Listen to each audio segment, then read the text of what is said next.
Welcome to SVG-TV News for Tuesday, February 16th, 2016. I'm FRASER with the details. Former Attorney General under an NDP government, Queen's Counsel Parnell Campbell, is of the view that the stance taken by the elected MPs and senators of the NDP to boycott Parliament is contradictory and disappointing. On the Law and You television program number 818, aired last evening, Campbell explained that the opposition must be politically, constitutionally, and theologically responsible in ensuring that they fulfill their duties. He initially went on to expound on how they have a political obligation to represent the people who have elected them. So from a political perspective, it is contradictory for persons to ask the people to vote for them to go to Parliament, and when you vote for them and send them to Parliament, they say they're not going. So that to me is the main political reason why they ought to go to debate the budget. It was unfortunate that the opposition chose not to go to debate the estimates. They boycotted totally, saying that they were protesting the results of the elections. Well, those protests have manifested themselves into petitions before the court, and in due course the court will rule. But until then, politically, there is a responsibility on the part of all members of Parliament to go to Parliament, particularly those in the opposition. As it pertains to the Constitution, Campbell highlighted that the appropriation bill or budget was the highest form of planning the finances of the country, and the opposition's decision to intentionally stay away from Parliament is sabotage to the people of this country. Constitutionally, the budget session is the most important parliamentary session for the year.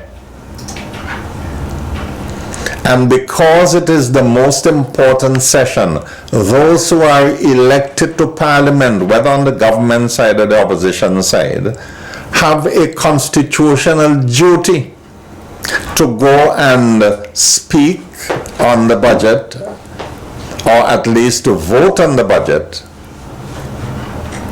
as they may be inclined. So that for these constitutional reasons, the members of the opposition ought to go and debate the budget. That is what the Constitution expects of members of Parliament. The Queen's Counsel says theologically the opposition has a duty to carry out the purposes under God, since they have sworn on the Bible that they would do what they would do, on behalf of the people.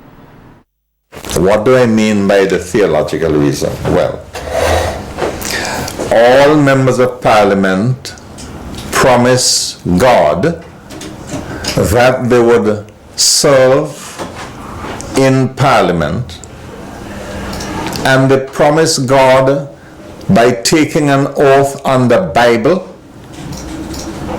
and by signing to that oath. When they are sworn in, all members of Parliament hold up the Bible, except for those who wish to affirm. They hold up the Bible, and these are the words they use as expressed in section 62, form B of the Representation of the People Act, chapter 9. When the 2016 estimates were laid on January 29, 2016, the opposition did not attend Parliament, and with Budget Day scheduled for February 22nd, it is not clear whether they will also boycott the session.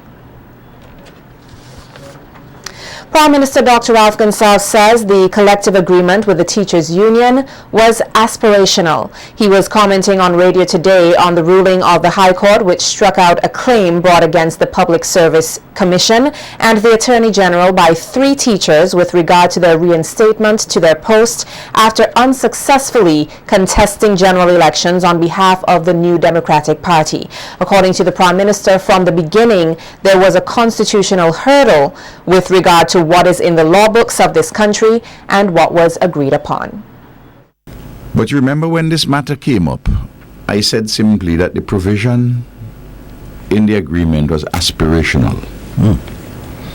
That is something which we are seeking to move towards, but that it has a constitutional hurdle.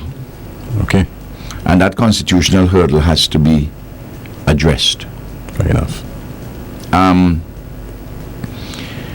There are persons who say, well, the government signed an agreement. I said, but the government cannot sign an agreement which gives legal effect, which is outside of the law.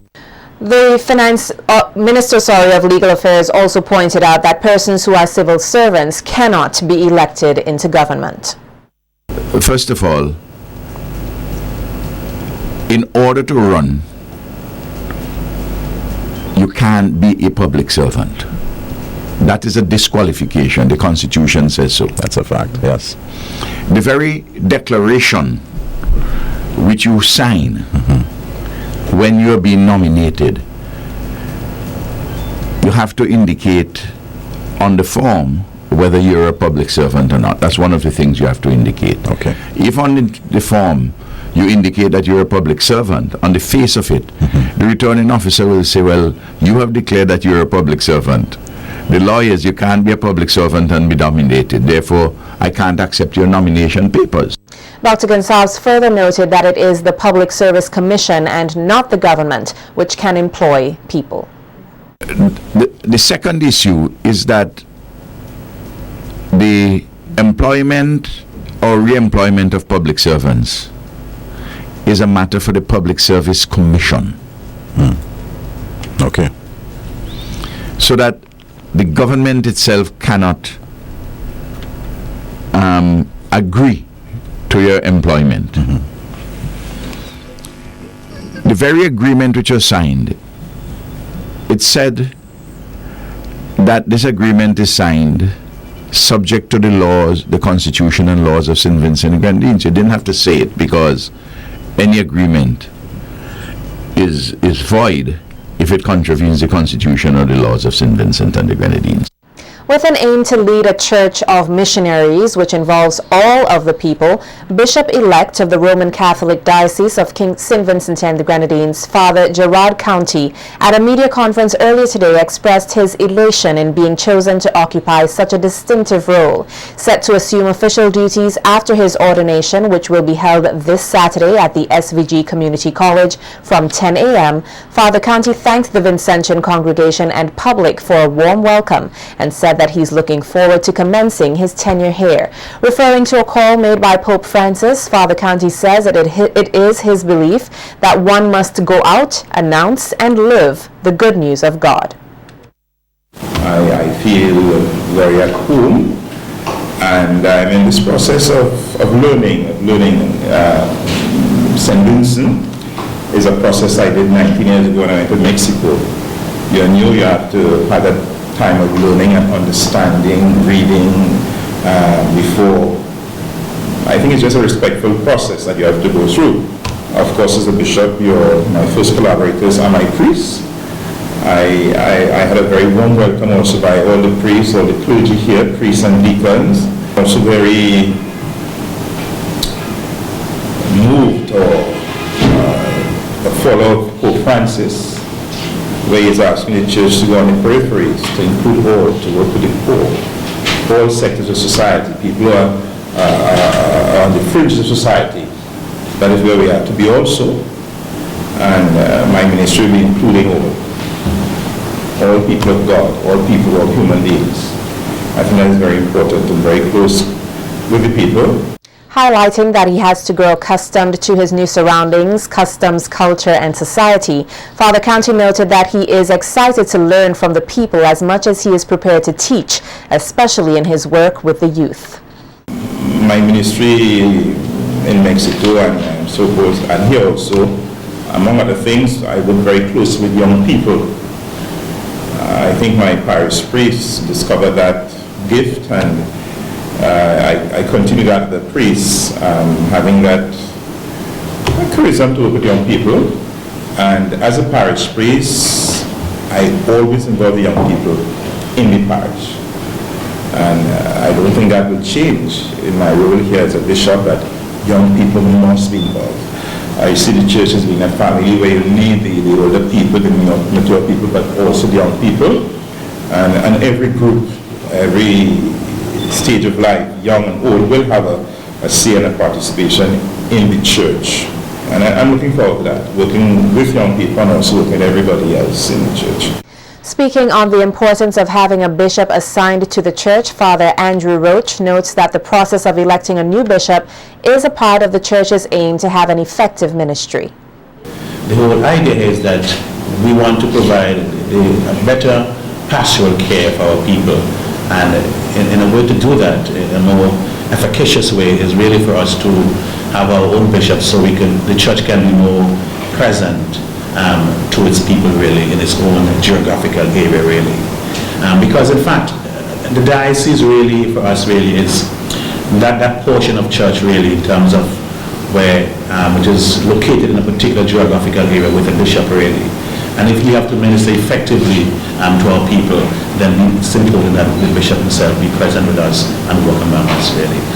In an effort to promote pastoral care, Monsignor Michael Stewart says that having a bishop assigned to the diocese caters to having an even closer relationship between the church and its leader, and that he looks forward to working closely with the new bishop and expects him to be a good shepherd, a leader, and a voice to the voiceless. Expect him to be a compassionate pastor who will not only proclaim but live the gospel without compromise. Would expect him, in the words of Pope Francis, to smell like the sheep. And I know that this is something that he has also been reflecting on. Would expect him to reach out to the peripheries, to those marginals whom society take little notice of, perhaps whom Jesus refers to in the Gospel of Matthew 25, the least of the brethren. Would expect him to be a servant leader, a humble person. A lot of expectations, but the bishop does not come in the bishop's own person. The bishop comes in the name of Christ. The bishop comes in the power of the Spirit. The bishop comes with the gift of ordination, and a gift which is in communion with the order of bishops, and also in communion with the successor of Peter. The internationally renowned Impact World Missionary Group is here spreading the love of Jesus Christ using entertainment and the arts to change lives.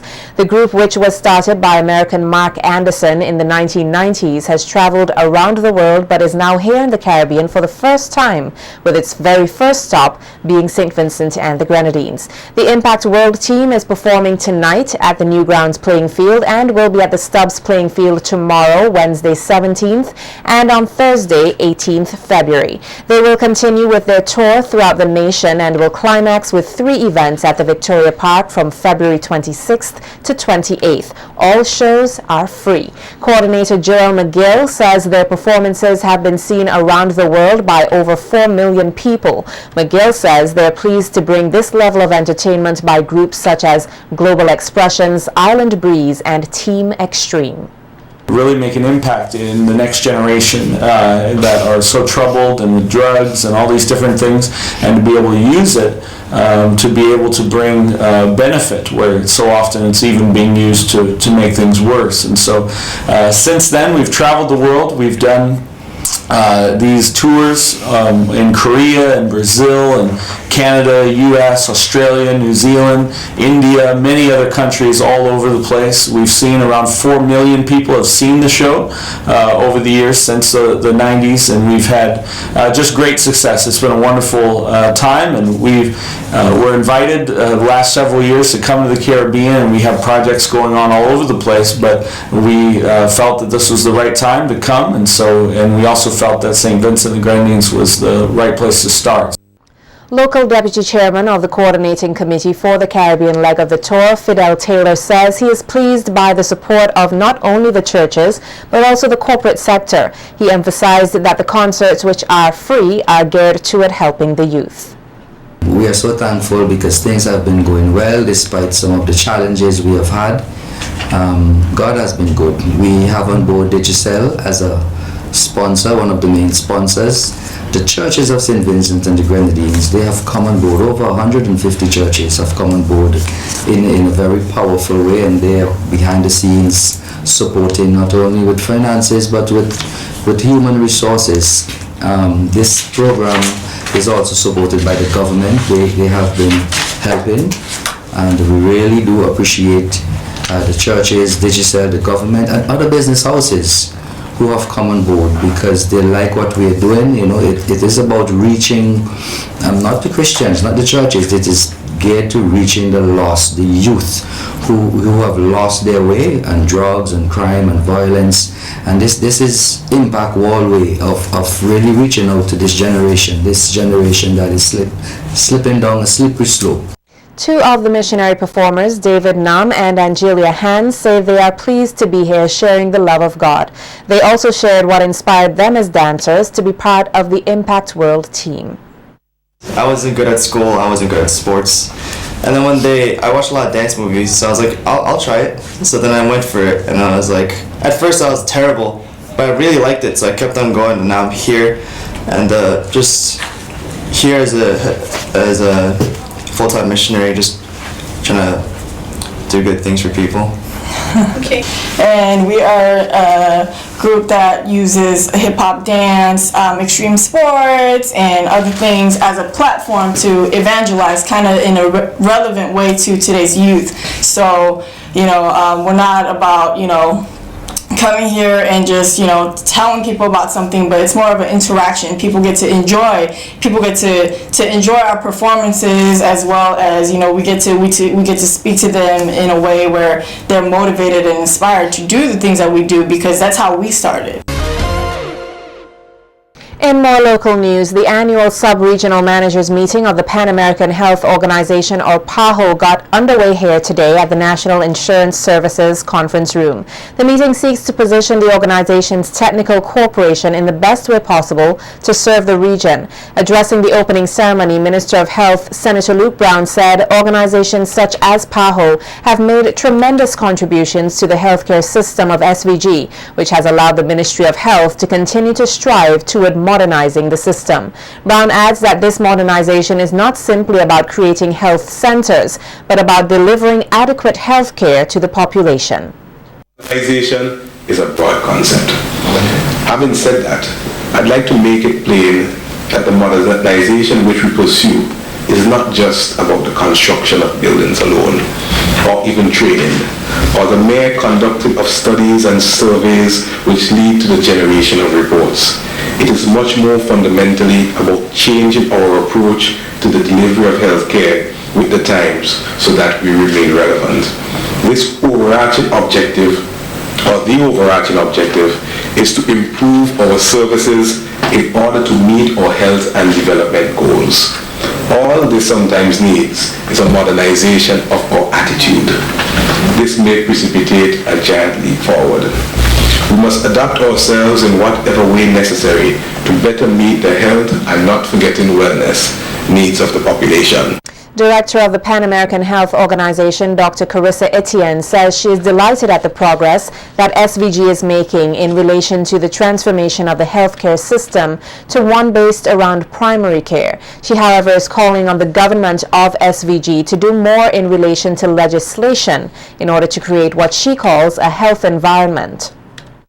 So in this regard, I want to challenge also the government of St. Vincent. We need to see legislation that is anti-tobacco. We need to see you implement some of what was in this Port of Spain declaration. We want to see you impose taxes on sugar, sugary foods, on fatty foods that are outside of a certain standard and limit.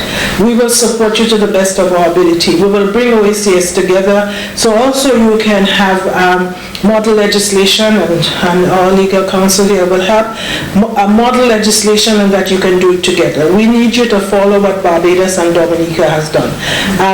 If we are to ensure that our people are healthy, we have to create those healthy environments. Dr. Etienne adds that her organization insists that there must be affordable, universal access to healthcare for the entire population, and added that for this to occur, there must be a comprehensive primary healthcare system supported by adequate funding and infrastructure in place to meet this challenge. That every man, woman, and child should have access to health care that they need, when they need it, where they need it, and which does not cause them impoverishment. And to do this, we have to have well-organized health systems. We have to have health systems that are based on primary health care, that look at comprehensive health, not just curative health, but as you said, prevention and promotion. We need to ensure that we have the health infrastructure that would allow us to deliver care, but that we have appropriate healthcare workers that are well-trained and well-distributed, so not just all the specialists in hospital and nothing at the community, but that we have trained people for the community, and that we ensure that the resources available for health are well distributed as well. Several pieces of medical equipment were today handed over to the Milton Cato Memorial Hospital by the Republic of Korea. The equipment carries a value of $100,000. At the handing over ceremony, Sandy Peters Phillips spoke of the various acts of generosity provided to CARICOM countries, including SVG, from the Republic of Korea. At the regional level, the Republic of South Korea has been contributing to the socio-economic development of Caribbean countries through the Inter-American Development Bank Trust Funds and the Human Resources Development Projects.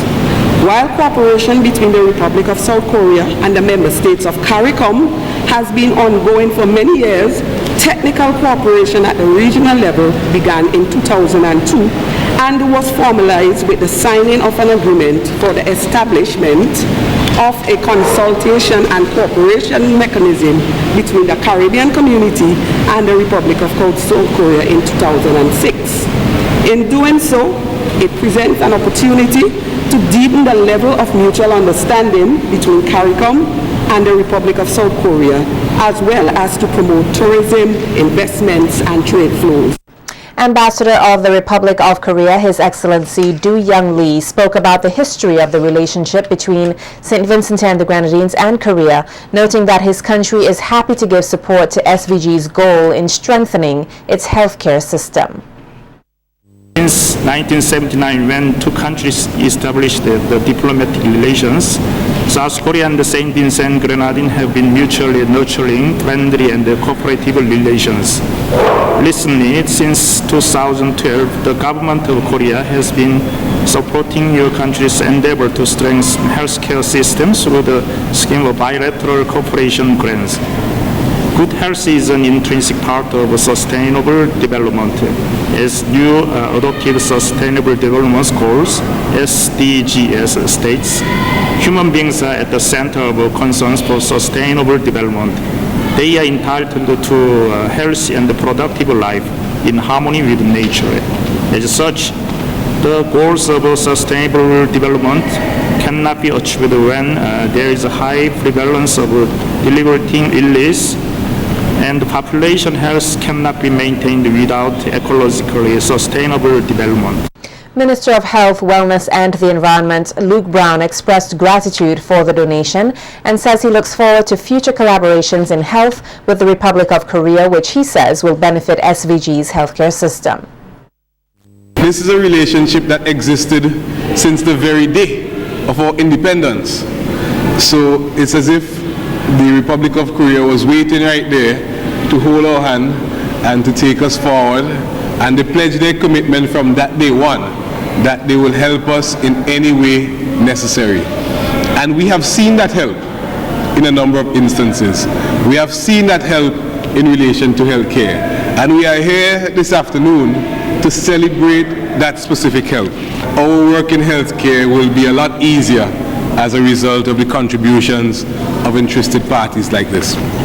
We hope to continue to consolidate this relationship. I heard the ambassador speak about the need for us to partnership in relation to tackling non-communicable diseases, which is an important priority area for us. So we're going to look to address that and see how we could find ways of further collaboration in the future.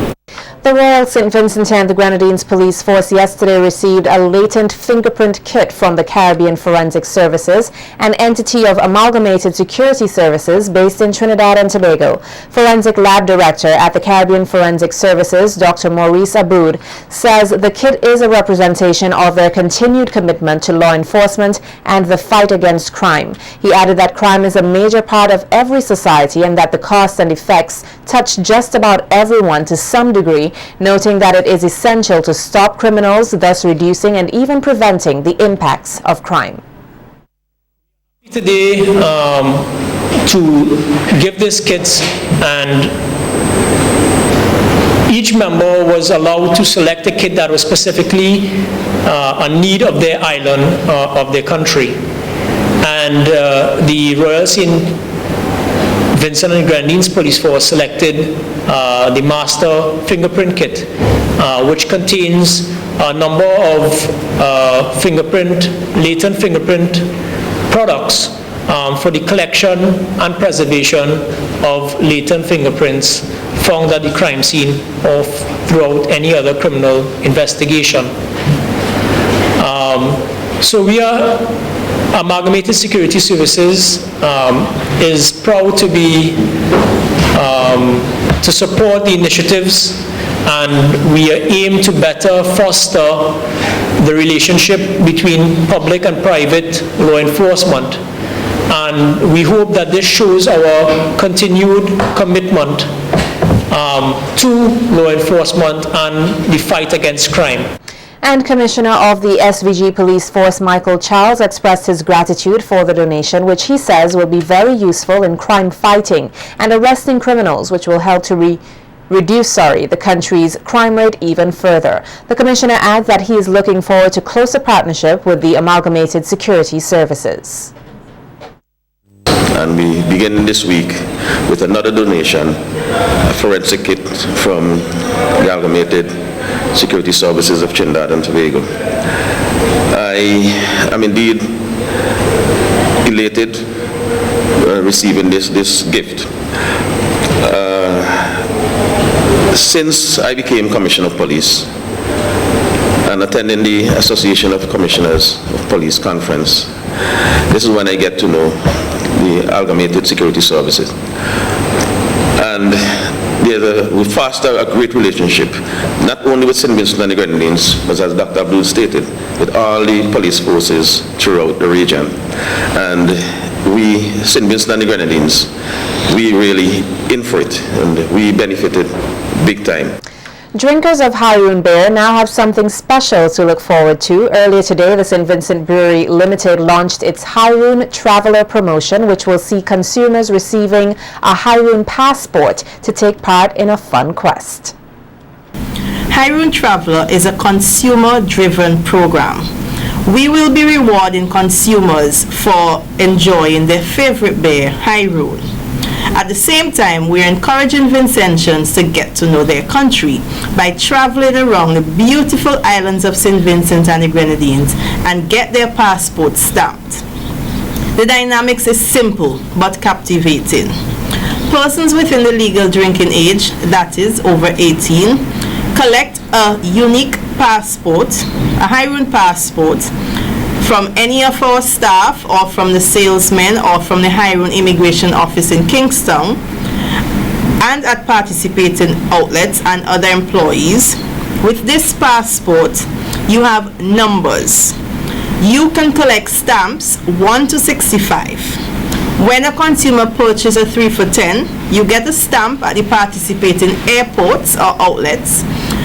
With your stamps, you can redeem great prizes. So for example, if you have 65 different stamps, you instantly get $1,000 when you hand in your passport at the Hyrule Immigration Office. Participating persons must travel around St. Vincent and the Grenadines to different bars, also known as Hyrule airports, and they will receive various prizes depending on their stamp collection, with which they can redeem upon request. There are 75 airports located nationwide. They're located from Fancy and Kingstown, Mesopotamia, all the way to Fitzhugh. We'll have the full list on our Instagram page or Twitter page. We'll send them out this week, so you could have an idea, but they're widely spread.